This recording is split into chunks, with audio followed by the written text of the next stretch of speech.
How to Make a Killing is one of the darkest thrillers of the year, blending crime, satire, and psychological drama into a story about greed and moral collapse. The film follows Beckett Redfellow, played by Glen Powell, a man who feels rejected by his wealthy family and becomes obsessed with the idea that their fortune rightfully belongs to him.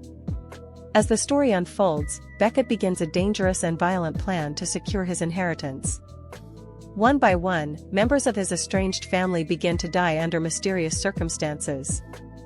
Behind the scenes, Beckett is responsible for the murders, believing that once the family is gone, the massive fortune will finally belong to him. Helping him along the way is Julia Steinway, played by Margaret Qualley. At first, Julia appears to be his ally and confidant. She encourages his resentment toward the elite world that excluded him and pushes him further down a path of manipulation and violence. But the final act of the film reveals the real mastermind behind the chaos. Instead of Beckett becoming the ultimate winner, Julia turns the entire situation against him. While Beckett commits the murders that clear his path to wealth, Julia secretly frames him for the death of her own husband, Lyle. When the authorities investigate the crime, Beckett is arrested and sentenced to death for a murder he did not actually commit. The twist reaches its peak when Julia visits him on death row. She calmly reveals that she has proof her husband's death was actually a suicide. That evidence could free Beckett immediately. However, there is one condition. Julia demands that Beckett sign over his entire inheritance to her. At this moment, Beckett faces the ultimate consequence of his actions. After killing his family in pursuit of money, he now has to give that fortune away just to survive.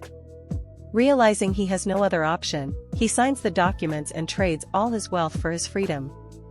The film's final scenes show Beckett leaving prison, but his victory is completely hollow. The woman he genuinely cared about, Ruth, discovers the truth about his crimes and walks away from him forever. She returns a meaningful item from his past, symbolizing the loss of the last piece of innocence left in his life. In the final moment of the film, Beckett gets into a car with Julia, the person who manipulated him from the beginning. He is technically free, but now he is trapped in a life controlled by the very person who destroyed him. The ending reveals the film's true message. Beckett spent the entire story chasing wealth and status, believing money would give his life meaning. Instead, his greed leads him to lose everything that mattered, including love, morality, and control over his own future. By the time the story ends, Beckett has achieved the wealth he once dreamed of touching, but the cost is a life that feels completely empty.